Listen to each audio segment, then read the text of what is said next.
twavuga ikindi reka tubanze dusenge. Bila kusema mambo mengine wacha tuombe kugira ngo tubashe kuja mu mwanya w'ijambo ili tuingie kwa neno la Mungu. Mwami Yesu, Mana y'imbaraga, Mana y'urukundo, Mana ikomeye, Mana ikiranuka, Mana y'icubahiro, Mana y'ukwizerwa, dufashe uyu mwanya tuvuga imbaraga zawe Mana. Dufashe uyu mwanya dushima kwera kwawe no gukomera kwawe Mana. Dushimiye kubw'amateraniro meza ukomeje kuduhesha. Dushimiye urukundo rwawe rukomeye n'imbaraga zawe zitagereranwa. Twongeye kandi guca bugufi munsi y'ukuboko kwawe gutangaje. Twongeye kandi kwiringira imbaraga zawe zihebuje Mana. Unyemerere imbaraga zikora imirimo zongere zigaragare. Nyemerere kunesha kwawe kongere gutegeke. Nyemerere gutabara kwawe kongere kuganze. Nyemerere umuco n'ubwiza bwawe zongere bineshe. Izina ryawe ureke ryubahwe, imbaraga zawe ureke zishigwe hejuru Mana. Kunesha no gukomera kwawe ureke bibashe kugaragara muri uyu mwanya. Utwemerere muri byose ineza itangaje n'imbaraga zihebuje zongere ziganze Mana. Yesu mwana w'intama w'Imana, wongere ukora imirimo misha, wongere wiyerekane mu bwiza butanga imbaraga zikomeye Mana we zibashe kumanuka. Ubwiza bwa butagira inenge Mwami bubashe kuganza muri ano materaniro. Uyu mwanya tugeze mu ijambo utwemerere icyo wagambiriye hatabuze na buke. Yesu mwa ubigeze ku bwoko bwawe kugira ngo babashe kumva no kwakira ibishanye n'ijambo ryawe. Gukora no gukomera kwawe zongere bitegeke, amahoro n'umuco wawe zongere biganze none n'ibihe byose. Amen. Haleluya. Haleluya. Tubashe kubana tukuwe pamoja. Mu mwanya mutoya dufite igaburo ryera. Muda kidogo tuna meza ya Bwana pia. Zose kugira ngo tubashe kubikora neza. Tukuje kuyafanya vizuri pamoja. Ndabasaba kugira ngo twegere mu mwanya w'ijambo. Na wasiri turudi kwa muda wa neno la Mungu. Kandi buri wese atahura intekerezo ziwe. Kwa kila mtu ageuze mawazo yake. Reka tubanze dusome ijambo ry'Imana. Tunaweza tukasoma neno la Mungu. Ni mu butumwa bwiza uko bwanditswe na Matayo. Injili ya Matayo. Ahere ibice 5 ku murongo wa 3. Sura ni 5 mstari wa 3. Araza gusoma umurongo wa 6. Takuja kusoma mstari wa 6. Baze gusoza ku murongo wa 20. Hadi mstari wa 20. Dusome twihuse. Tusome kwa haraka. Ubutumwa bwiza uko bwanditswe na Matayo. Injili ya Matayo 5 umurongo wa 3. 5 mstari wa 3. Umurongo wa 6. Mstari wa 6. Umurongo wa 20. Hadi mstari wa 20. Yego. Yego. Hahigwa abakene mu mitima yabo, kuko ubwami bwo mu ijuru ari ubwabo. 6. Hahigwa abafite inzara n'inyota zo gukiranuka, kuko aribo bazahazwa. 20. Kandi ndababwira yuko gukiranuka kwanyu ni kutaruta uko abanditsi n'uko abafarisayo, mutazinjira mu bwami bwo mu ijuru. Amen. Amen.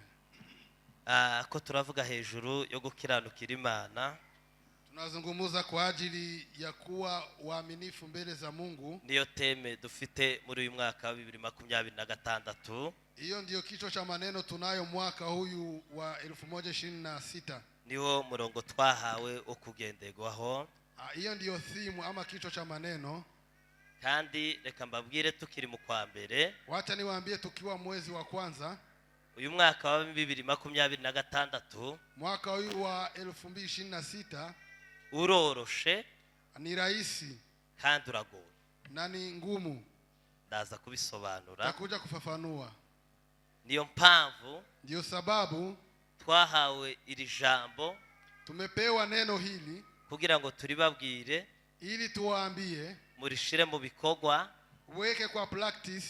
uyu mwaka bibafashe, Mwaka huyu mtakuta kusaidika, umwaka uborohere, mwaka uwe rahisi, tubakomerere, usikuwe ni mwaka mgumu, uyu mwaka uborohere, uwe ni mwaka rahisi. muri uyu mwaka Katika mwaka huu satani shetani n'abadayimoni na mapepo bafite imigambi ukomeye hejuru y'itorero, wana lengo kwa ajili ya kanisa, lengo mbaya. abakurikiranye komantere nyinshi, Wale wamefuatilia comment nyingi, guhera 2000 kugeza uyu mwaka wa 2025 ushize, kuanzia mwaka wa 2000 mpaka mwaka huyu sasa, turi mu myaka y'imyongera, tuko kwa miaka ya kuongezwa. tutazi igihe izogarukira, Hatujui itaishia lini, ariko kandi tuzi ko duhawe kugira ngo tubashe gukiranukira Imana, lakini tumepewa ili tuwe waaminifu mbele za Mungu. ni nayo mpamvu umwaka wa 2000, Ndio sababu mwaka wa 2000 abantu bari biteguye ikintu kidasanzwe kibasha gukoreka muri inosi. watu walikuwa wametarajia mambo si ya kawaida katika ulimwengu. Uhera isiremwa, Kuanzia mwanzo wa kuumbwa kwa dunia, abagiye bakora statistike n'ubushakashatsi mu buryo bumwe n'ubundi, watu wameendelea kufanya statistics na utafiti tofauti. buruko imyaka 2000 igeze, kila wakati miaka 2000 kiwajia, hakazaba ikintu kidasanzwe, kuna kutokea mambo fulani. indi myaka 2000 yagera hakaba ikindi kintu, Miaka 2000 tena ikifika kuna kuwa mambo mengine cyiza cyangwa se kimeze gute, ariko kandi bigenda bikurikirana etape cyangwa se episode nyinshi. Kinaweza kuwa kizuri ama kibaya, lakini ikifuatana. Rero abantu bategereza none ko biba muri 2000 naho, sasa watu wakangojea mwaka wa 2000 tena ko wasubira gukubita ikindi kintu kidasanzwe mu isi, ya kwamba kutatokea jambo ghafla, ariko iho biratuza, lakini ikanyenyekea au kutokea jambo. Bikurikirana n'imyaka y'imyongera, ikafuatana na hii miaka ya kuongezewa. abantu benshi bakazabona bukebukira gusa, watu wanaona ukikucha tu mchana na usiku, ariko imigambi ya satani hejuru y'itorero, lakini lengo la shetani kwa ajili ya kanisa iyo ntijyamye habe na bukeye, haijalala kamwe. Nk'uyu mwaka wa 2026, kama huyu mwaka 2026, muri strategy y'abadayimoni, katika mbinu za mapepo, n'imbaraga n'imyanzuro bawise uyu mwaka, na mikakati ambayo wametoa hapo, bawise ko ari umwaka wo gutsikamira abera, ntibamenye ko bwakeye, ntibamenye ko bwije mu buryo bwo mu mwuka. Wakasema ni mwaka wa kushikilia watakatifu wasijue walipokwenda na walipotoka. Bawise ko ari umwaka wo kunaniza itorero, wamesema ni mwaka wa kuwashawishi kanisa mu buryo apana bene buno busanzwe, si mambo ya kawaida. Kwitorero rigomba kwinjira mu bitotsi, kanisa linafaa kuingia katika usingizi, abantu bagasinzira bene vya bitotsi budacha, watu wanalala fofofo. Niyo strategy y'abadayimoni muri uyu mwaka wa 2025. Hiyo ndiyo mipango ya mapepo kwa ajili ya kanisa mwaka huu. Natwe niyo mpamvu natwe twashizeho iyi strategy, ndiyo sababu sisi tumeweka mipango hii yo kurushiza gukiranukira Imana kurenza indi myaka yose twabayeho, ya kukua watakatifu mbele za Mungu zaidi ya miaka ingine, kuko ari umwaka urimo kunaniza abantu mu buryo bwose kurenza igihe babayeho, kwa sababu ni mwaka wa vikwazo zaidi ya miaka ingine. Sasa uyu mwaka woroheye abantu babasenga Imana. Huyu mwaka ni rahisi kwa watu ambao wanaomba Mungu. Abatazosenga uyu mwaka muri uyu mwaka wa 2026, wale ambao wataomba mwaka huu ngo bashoremo imbaraga mu buryo bukomeye bw'amasengesho, wawekeze nguvu kwa maombi, abantu benshi, watu wengi bazonaniza, watashindwa. Turasoje, tumemaliza. Abantu benshi, watu wengi nibadasenga, kama hawaombi, ngo bagwane n'uwo mwuka w'uriganya, wapigane na roho chafu hii uziye itorero ambayo imekujia kanisa, kandi mu buryo budasanzwe, na si mambo ya kawaida, bo kunariza abantu, wa kupiganisha abantu ngo binshire mu bitotsi bene vya bindi bidasanzwe. watu waingie kwa usingizi Uzoheruka mzito. abantu bakaza basenga ariko noneho uyobegwe icyababaye cyari. Watu walikuwa wanaomba wageuke wadhaifu. Uzoyobegwe abantu bari mu murongo wo gusenga ariko batangiye kwinjira mu ngeso zitari nziza. Ushindo watu walikuwa wanaomba wameanza kuingia kwa mambo mabaya. Mbivuze bukeya, nimesema kwa kidogo tu, ariko ako mbivugiye gusa kugira ngo mumenye ibihe turimo. Nimesema hayo ili tumujue kidogo, kugira ngo abirara bamenye ko biraye ariko bari iruhande rw'umwobo wo kunanirwa. Wale wamejiachilia wajue wako karibu na shimo, n'abahagaze gusenga bamenye kuko hari umusaruro uri imbere. Na wale wamesimama kuomba wajue kuna mazao mazuri. Mukibaza gute rero abantu nibasenga? Munajiuliza, je, watu wakiomba mu mwaka washiriwe kugira ngo bananirwe ariko bagasenga cyane, mwaka wamewekewa vikwazo lakini wanaomba zaidi, abazabishoboza wale watashinda mu myaka iri imbere, naho bazogera ku bindi bintu bikomeye kubera ikibazo babatsinze ibintu bikomeye. Kwa miaka ijayo watakuwa wenye nguvu zaidi. Bene data, ndugu zangu, reka mbasabe, acha niwasi, mureke dukiranukire Imana, acha tuwe watakatifu mbele za Mungu. Tugeze mu gihe cyiza, tumefika wakati mzuri cyo gushaka kunezeza Imana, wakati wa kumfurahisha Mungu. Iyo ndevye nikiangalia, twatangiye kera amasengesho, tumeanza kitambo maombi. Iyo nitegereje, nikiangalia, ndeba ukuntu abantu bayafashe, nikiangalia vinye watu wamechukulia maombi. Narababwiye ngo uyu mwaka wa 2026, mwaka huu wa 2026 niwe mwaka amasengesho twasenze uyu mwaka ushize, maombi ambayo tumeomba mwaka jana, uko byari bimeze nuko byari byifashe, venye kulikuwa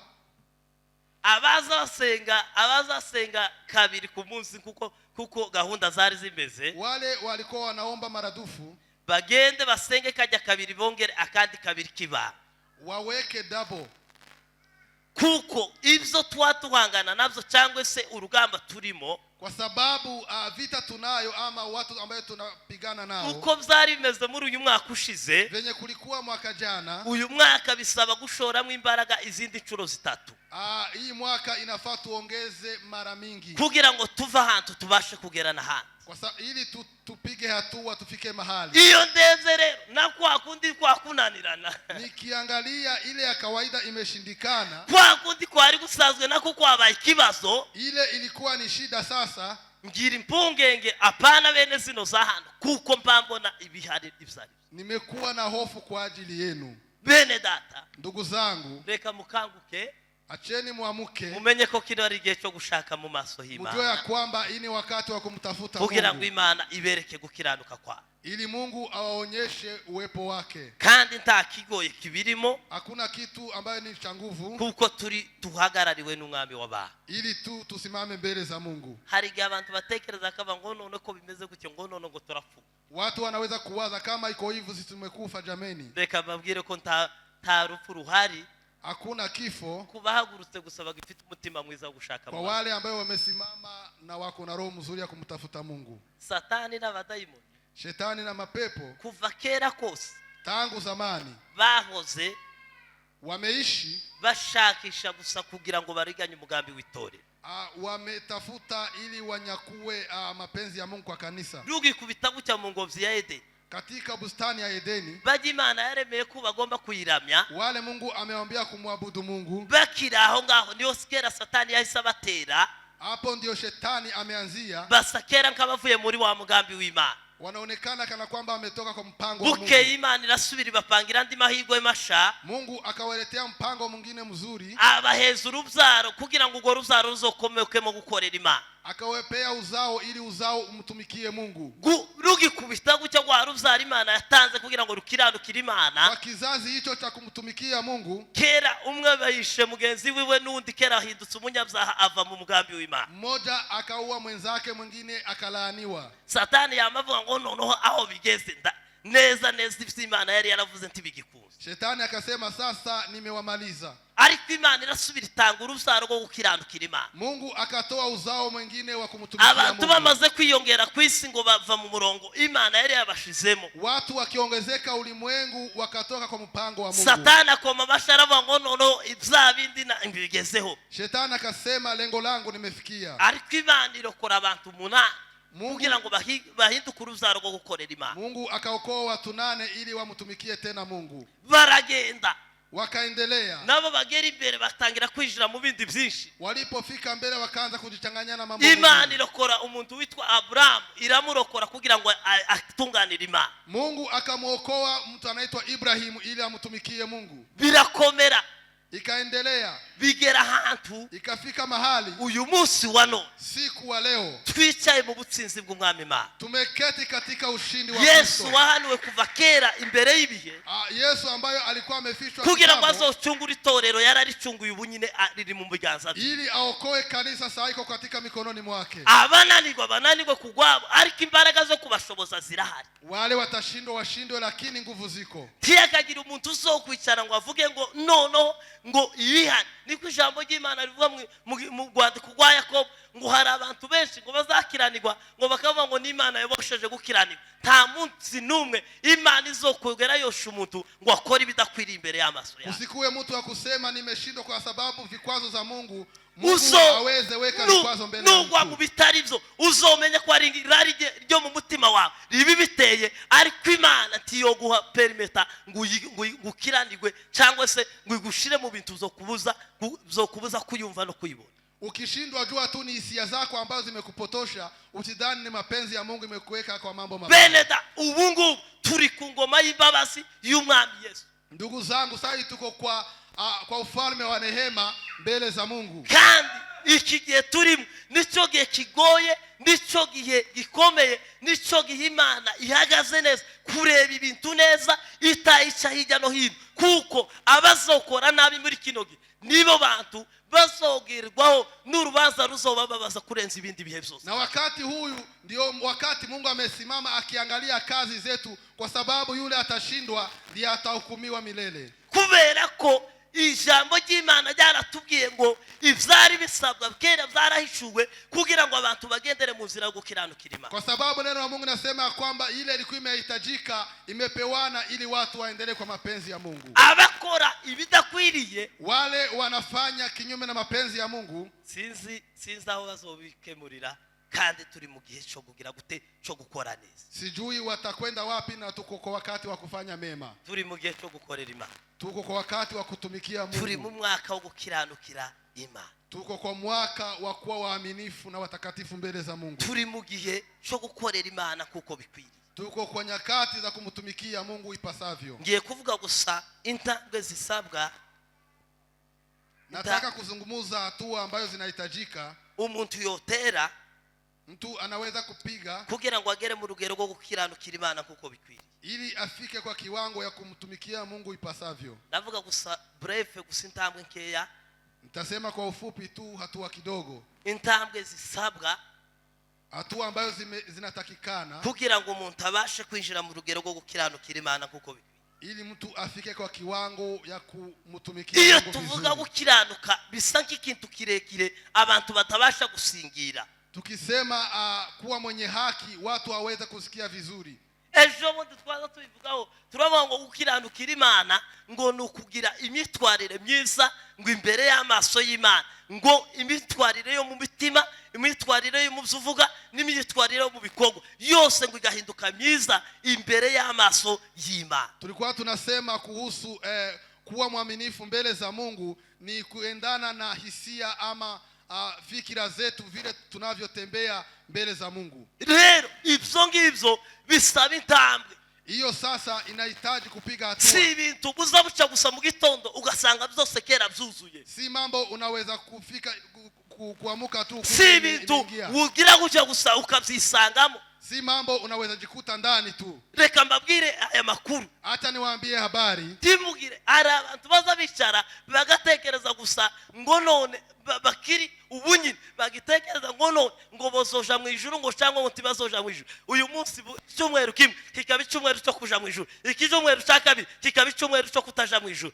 Abo bantu reka mbabwire ngo nimba badahagaze ngo babishire mu buzima bagere mu ijuru bakiri hano mu isi, kera urugenzi rwarabananiye. Kuna watu wanaweza kuketi anafikiria kwamba labda anaweza enda mbinguni ama hawezi enda mbinguni. Kama utakuwa na msimamo, wewe tayari umeshajihukumia mwenyewe. Kubera iki kuja mu ijuru si ibintu by'ibanga ku umuntu wenyine ni usumenya urugendo rw'iwe uko bakorana n'Imana. Rero nimba ari byiza azabyumva akabimenya, akamenya ko bizakunda. Nimba bitari byiza hari ibintu bizabimubwira ngo iki kintu niki tibirakirano. Iyo ni barriere imuhuza n'ubwiza bw'Imana. Kwenda mbinguni sio siri, unajuana na moyo wako. Moyo wako ndio unakuhimiza na kuambia kwa kweli uko na mwenendo wa kwenda mbinguni wala auendi. Kubera iki? Kwa sababu gani? Tushika mu ijuru. Kwenda mbinguni, ijuru abantu barituramo. Sisi tumeishi katika mbinguni, tukiriano muri ino si, tukiwa katika ulimwengu. Tukagenda gusa, tunaenda tu. Wa munsi wo kurangiza, wakati wa kumaliza, n'umunsi wo kugenda aho wakoreye. Ni wakati wa kwenda mahali umefanyia kazi. N'umunsi wo kuja kubaho wari utuye. Ni siku ya kwenda kuishi mahali benshi bakagira ngo niwo munsi wo gutunganya urugenzi no kugeraho bagomba kugera. Wengi wanafikiria ni wakati wa kufanya kazi mzuri na wa kutengeneza.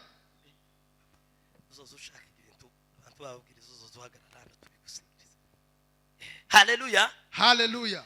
Kuko kwa sababu ibyo abantu bakora, vile watu ambao wanafanya nivyo biza bibereka aho babasha, ndio inaonyesha mahali tunakwenda. Ivyo twadukora uyu munsi wano, mambo tunayofanya siku ya leo, nivyo bitwereka, hiyo ndio inatuonyesha tudasabe ibintu byinshi cyane, bila kuomba mambo mengi, aho twatuva na aho twatugana, mahali tunapotoka na mahali tunapokwenda. Abakora ibyiza, wale wanatenda mema, bava mu rupfu, wametoka katika kifo, babinjira mu bugingo, wanaingia katika uhai. Abakora ibibi, wale wanatenda mabaya, bakomeza ya nzira y'urupfu, wanaendelea njia ya kifo, kandi niyo babasatira. Hapo ndio wanakaribia umunsi wa nyuma, siku ya mwisho. Sio umunsi wo gutunganya urugenzi, sio siku ya kuandaa safari yako. Umunsi wo kwishimira ivyo wakoreye, utafurahia mambo ambayo umeyafanya, kubonye tiki bikugeza, kwa sababu umeona tiketi. Haleluya, haleluya, haleluya, haleluya, haleluya, haleluya, haleluya, haleluya. Murege tuve mu butumwa, acha tutoe katika injili bwo kwikansaringa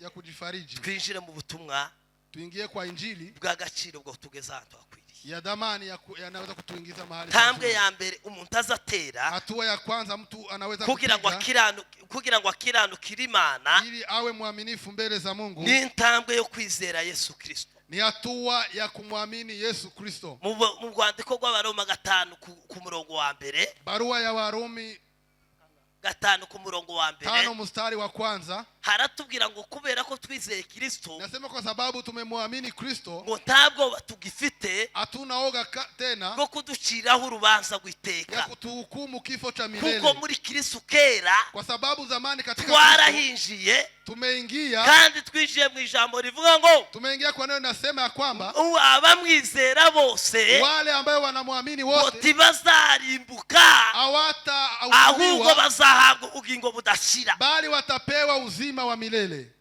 Iyo niyo ntambwe. Hiyo ndio hatua ya kwanza. Abazagira ngo intambwe ya mbere, kuna wale wanajua hatua ya kwanza yo gukiranukira Imana, ya kuwa mwaminifu ama kumtumikia Mungu, ngo ni bikorwa bakoze, ni kazi ambayo wanayofanya. Titwacunguwe n'imirimo, hatujakombolewa na kazi, ahubwo twacunguwe n'ubuntu bw'Imana, tumekombolewa na neema ya Mungu, kandi tubiheshejwe no kwizera Umwami, tukipewa na kuamini Yesu Kristo. Iyo niyo ntambwe ya mbere. Hiyo ndio hatua ya kwanza. Umuntu utaratera iyo ntambwe, kama mtu hajapiga hatua hiyo, ngo yizere Umwami Yesu mu bugingo bwe, amwamini Yesu Kristo, yizere ko Yesu Kristo uvugwa ari iby'ukuri, ajue ya kwamba Kristo ni wa ukweli, yizere ko Yesu Kristo yaje gucungura ubugingo bwiwe, amini ya kwamba Kristo amekuja kukomboa maisha yake, yizere ko ubugingo bwiwe buri muri Kristo Yesu, amini ya kwamba maisha yake yako ndani ya Kristo. yindi ntambwe yocamo, hakuna hatua nyingine, ngo akiranukire Imana, amtumikie Mungu, atabanje ngo ace muri iyo ntambwe ya mbere, bali kwa hatua ya kwanza. Izindi zose nyingine zoba iza kabiri n'iza gatatu n'iza kane n'iza gatanu, zinaweza kuwa zifuatazo, ariko icyo Imana idushaka lakini kile Mungu ni anataka kwako ukubanza kuyizera, ni kumwamini kwanza. tukizera uwo yatumye Tunamwamini yule ari we aliyetuma, Kristo Yesu, ni yeye Kristo. tukizera igikorwa Yesu yakoreye ku musaraba. Tunaamini kazi ambayo amefanyia katika msalaba, kandi iyo tukize na tukiamini kazi hiyo biza bidutera inatuletea wanga ivyo yanga. kukataa yale ambayo anayakataa. Dukomeze. Tunaweza kuendelea. Cha kabiri, hatua ya pili, igikorwa cyo gukiranukira Imana kwa mambo ya kuwa waaminifu mbele za Mungu, no kwihana no kureka ivyaha, ni kutubu na kuacha dhambi. ni mu Vyakozwe n'Ubutumwa 3:19, Matendo ya Mitume 3:19. mwihana ivyaha vyanyu kugira ngo mukizwe.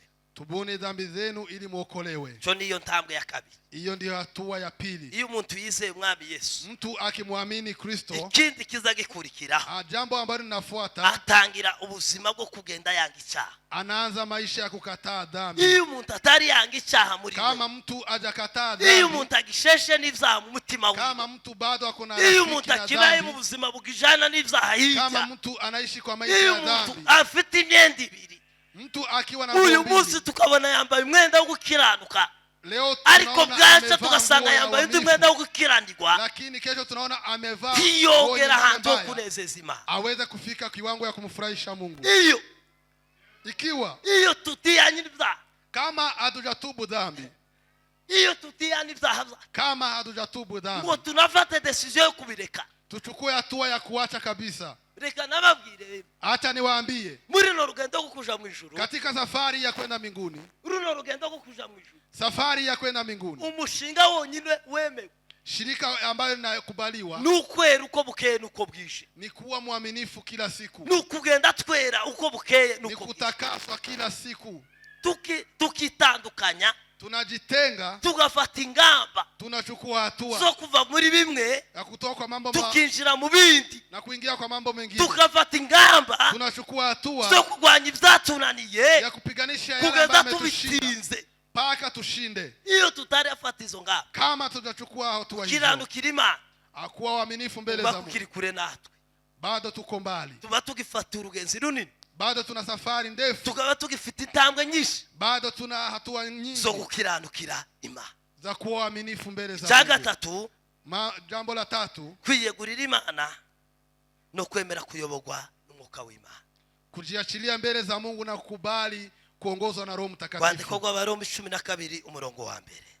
Kitabu cha Warumi 12 Aho mstari wa umwanditsi kwanza. yanditse yayabinginga, Akawasii, arababwira ngo ndabinginga akawaambia na wasii, kubw'imbabazi z'Umwami Imana, kwa rehema za Bwana wetu, mutange imibiri yanyu toeni miili yenu muyihindure ibitambo bikwiriye bishimwa n'Imana. ikuwe dhabihu mbele za Uko Mungu niko takatifu. kuyikorera kwanyu Kwa gukwiriye. sababu hiyo ndiyo kumfanyia Ibindi kazi. muzamubwira ngo ni ugukorera Imana, Mambo nyingine mnafikiri ni kumfanyia Mungu, bitabashije mu kwiyegurira Imana, kama hujajiachilia izo mbele za zose Mungu, biba ari imfabusa. mambo nyingine ni bure. Iyo twitanze, Tukijitoa tukitanga mu kugendana n'Imana, kwa kutembea pamoja tukitanga na mu Mungu, kwiyegurira Imana, tunajitoa mbele tuba za Mungu, twadutera intambwe yo kugera aho abantu bazakiranuka batuye, tunapiga hatua za kufika mahali pazuri, ariko tuba tutaranahagera, lakini bado hatujafika, ariko tuba tugenda. lakini tunakuanga tunajaribu. Icya kane, Mambo ya 4, gusoma no gukurikiza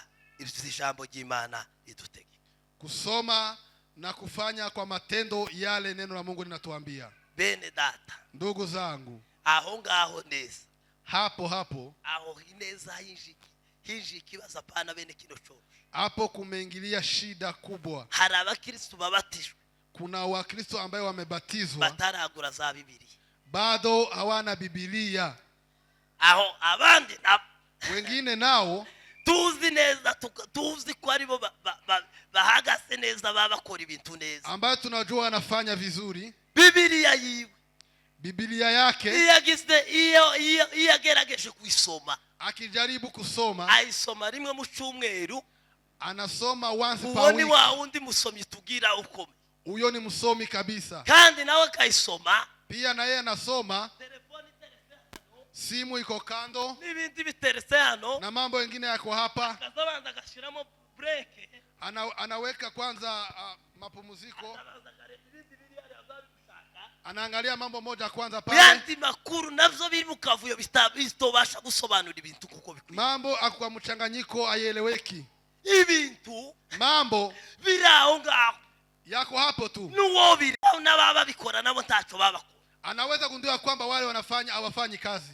Ijambo ry'Imana Neno la Mungu kurisoma, kusoma, ni bande bantu bano bamaze gusoma Bibili rimwe basi rimwe kuva bakishijwe basomye Bibili guhera mu itangiriro bageze mu zashu gusoma ibisobanuro sinzi, ariko basomye azi ko yasonye guhera mu rupapuro rwa mbere wa Bibili kuva kishijwe kugeza mu zashu agire guki. mtu ambaye amesoma Biblia kuanzia mwanzo mpaka Ufunuo, yani amemaliza kitabu chote ukurasa kwa ukurasa, iyi Bibili anaweza kupandisha mkono. 66 Kuna vitabu 66. Mtu ambaye amesoma ukurasa kwa ukurasa, kumva no gusobanukirwa ibyo tubishire hii, kusikia na kuelewa kumvishira kwagize umwete ni mambo nyingine. Yamahera mwitangire ku rupapuro rwa mbere agera mu byashiro ku rupapuro rwa nyuma arayisoma rimwe akishijwe nagire gute. Lakini ameanza ukurasa wa kwanza mpaka wa mwisho, anaweza kupandisha mkono.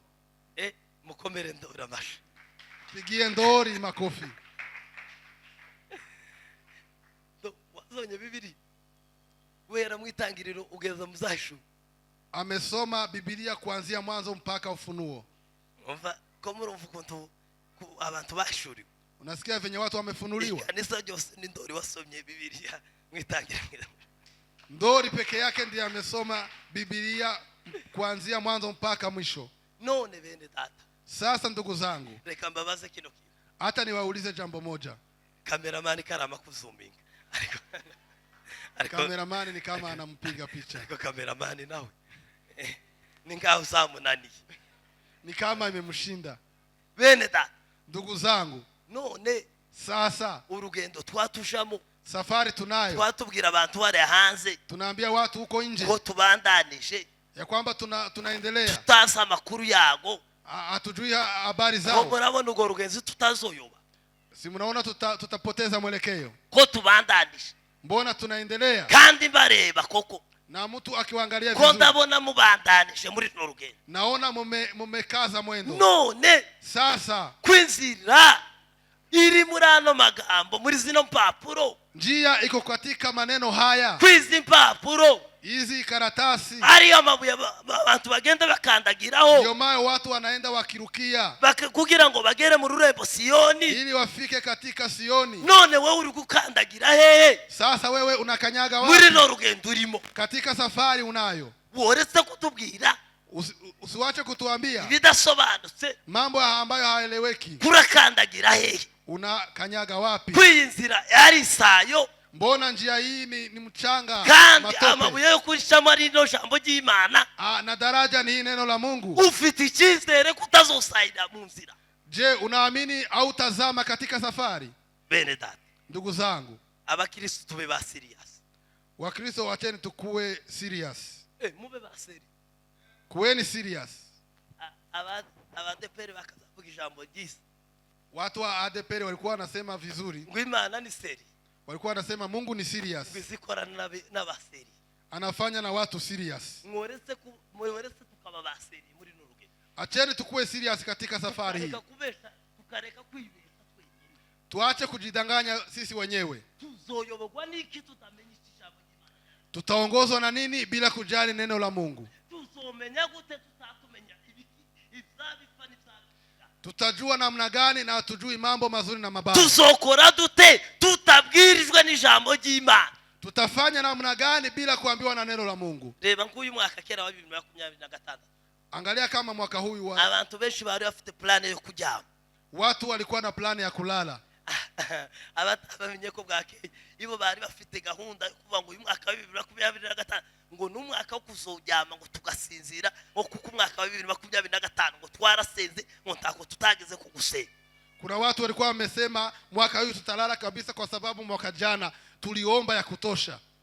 Tuyobogwe n'ijambo ry'Imana, tuongozwe na neno la Mungu. Imana yayivuga, kile Mungu anachoongea isombaraga ku buzima bwacu, ni nguvu kwa maisha yetu. Cya gatanu no buzima bw'amasengesho. Jambo la tano ni maisha ya maombi. Abatesalonike ba mbere 5:10.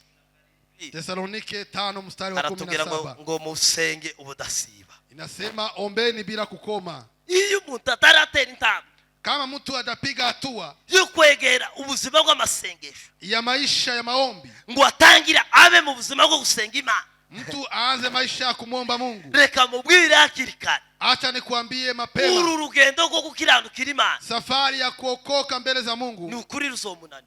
kweli itashindikana Iyo abantu batabasenga kama watu hawaombi no gushira mu bikorwa by'ijambo ry'Imana rivuga, na kuweka matendo katika neno la ni Mungu, ukuri ntibiza bikuru.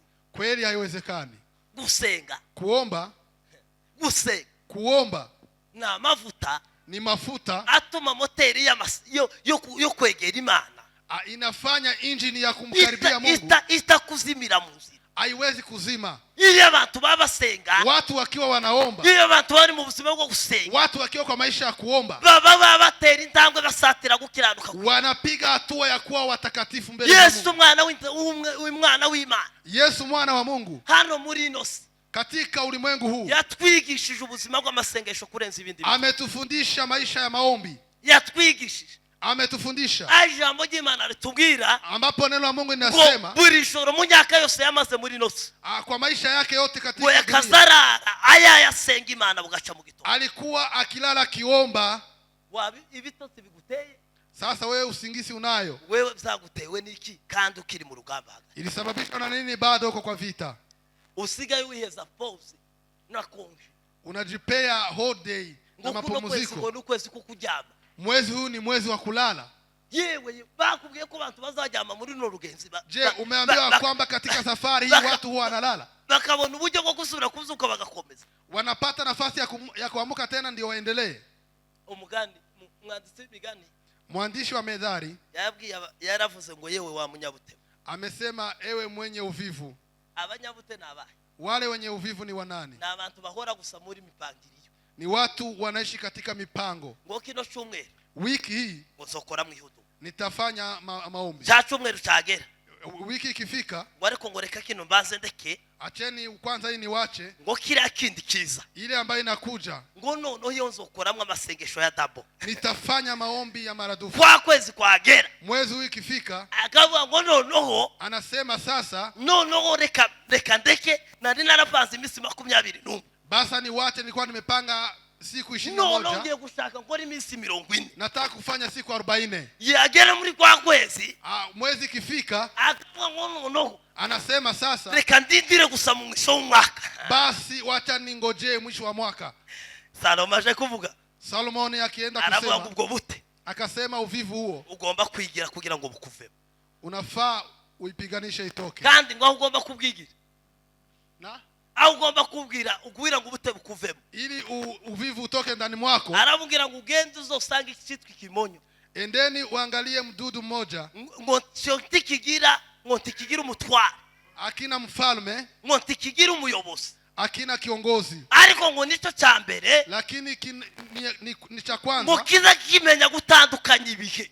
kinajua kutofautisha nyakati. Abakristo batari bamenya gutandukanya ibihe, Wakristo ambaye wanajua kutofautisha batazi ibihe nyakati, by'amahoro n'ibihe by'intambara, hawajui wakati wa vita na wakati wa amani, batazi ko bukeye, batazi ko bwije, hawajua kumekucha ama umekuwa jioni. bafite ikibazo imbere y'Imana, Wana shida mbele za Mungu. aramubwira ngo Akamwambia ngo nicyo cya mbere, hiyo mdudu ni ya kwanza, ngo igihe cy'iki cyose wakati wa sama ngo kiza kihunikira ibintu ngo bizogitunga mu gihe cy'ivura, kinajiwekeza mambo ambayo itajisaidia wakati wa mvua, kikamenya ko gisitose nani stock ikwiriye, kinajua kina stock ya igihe kutosha. cyose imvura izomara kitazoba cyagisohoka hanze, Wakati kisoba cyakijya ibyo cyari cyaragize gute cyarahuri. Wakati mvua itakuwa ikinyesha, itakuwa na stock ya kutosha. Sasa bazabaye reke ngire nsose, ariko ntangiye vuba, ingaho ntangiye vuba, ariko ndasosha. Ni kama nimemaliza. Bene data, Ndugu zangu, abakristo bataza biyunikira amasengesho, Wakristo ambaye hawajawekeza maombi, na twatundi tutakwiriye natwo bakazafata pause, na yale maombi kidogo wanafanya mapumziko. nimba tudafashe igihe cyo gushakisha imbaraga z'Imana, Kama tuchukue muda wa kutafuta nguvu za Mungu, ibitutera mambo yanatushambulia, tibizoturasa bizodufata mbi, haitatupiganisha, itatuchukua, itatuteka nyara. kuberiye mpa Kwa sababu gani? abantu batiunikiye Watu ambao ngo babe hawajawekeza mu buzima bwo gukiranukira Imana n'uko Imana ibishaka. kwa maisha ya kumwamini Mungu na kuwa waaminifu. Icyanyuma Jambo la mwisho sorejeho nikimaliza n'ukwera imbuto nziza cyangwa se imirimo. ni kutoa matunda mema. Iyo ndiyo ntambwe yanyu, Hiyo ndiyo hatua ya mwisho mu ntambwe zo gukiranukira Imana.